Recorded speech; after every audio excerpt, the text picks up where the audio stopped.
All right, it's been a huge week, of course, whether you're talking about here in Australia or over there in India where Kieran is. And to break it all down, as he does every Saturday morning from Bondi Partners, I'm joined by former Howard Minister Peter McGuaran. Peter, what did you make of the whole Indian trip?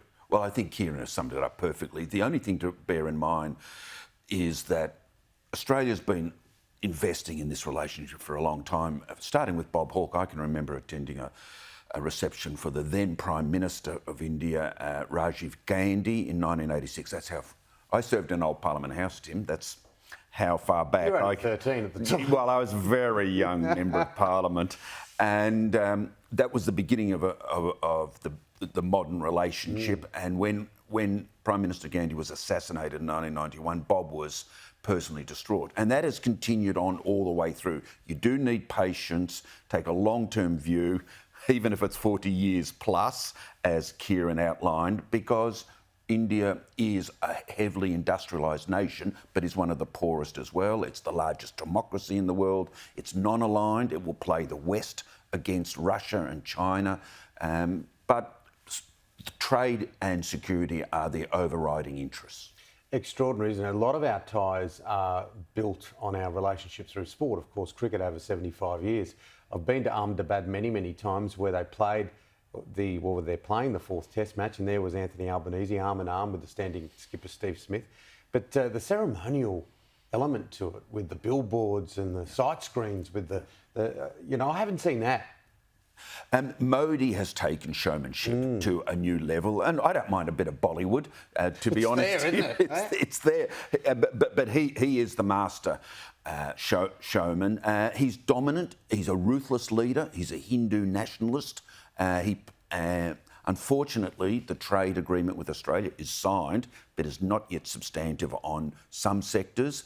I think the recent, in the last 10 years or so, large immigration from India, as well as huge hundreds of thousands of Indian student population, has strengthened our country rapidly. I'm optimistic about the future, but you've got to keep working at it. Yeah, and now he's off to the United States, of course. AUKUS, Submarines, China's not happy. They're interesting days, aren't they? Yes, but how brilliant is the government to have come up with this solution of how to acquire nuclear submarines within the foreseeable future. What the Americans produced 2 Virginia-class nuclear submarines, the best in the world, but only 2 a year. That's the maximum they can do, and they need to do more production for themselves. 2's not enough for them.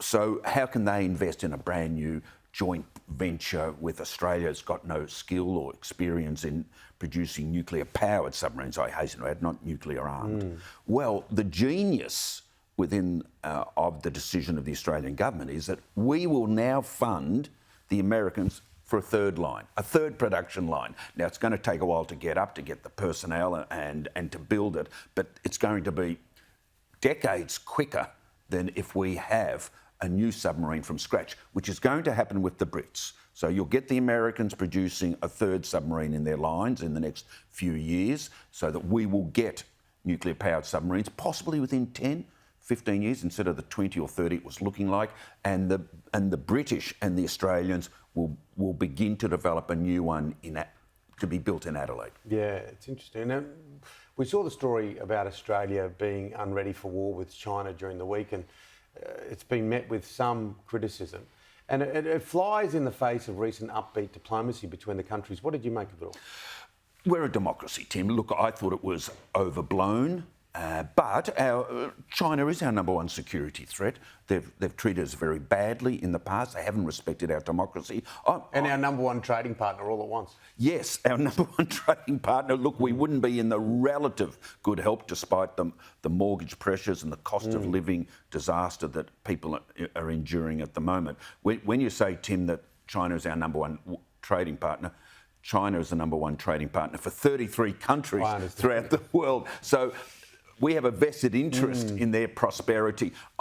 I'm a bit more optimistic, Tim. I thought their response to those provocative articles in the Nine network was as tempered as you'll get, and their response to the leaked announcement about the co-production with the Americans on the submarine, I thought also was restrained. They've accused us of adding to nuclear proliferation. They haven't accused us of being warmongers and the puppet errand boys for the United States.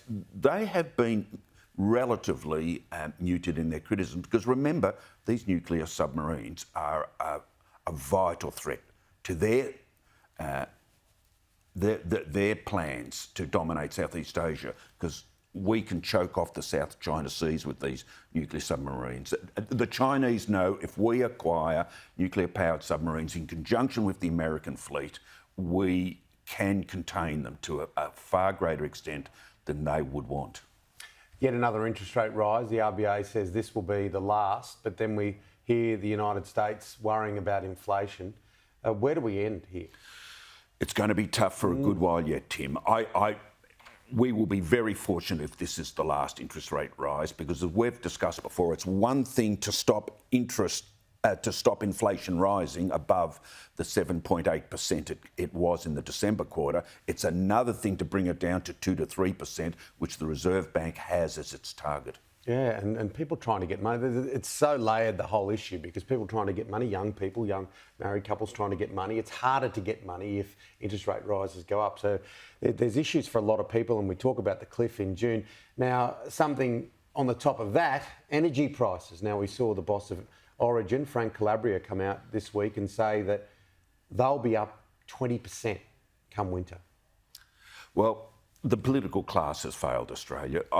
I don't know any other country in the world that would so destroy an economic advantage that it has. Low-cost energy, which is coal. The way to avoid higher energy prices as we transition to renewable and sustainable alternates is to keep the coal-powered stations going. And if you object to that on environmental grounds, fine, but you are going to pay higher energy prices in the households and also in our manufacturing sector. I'm sorry, pick a side.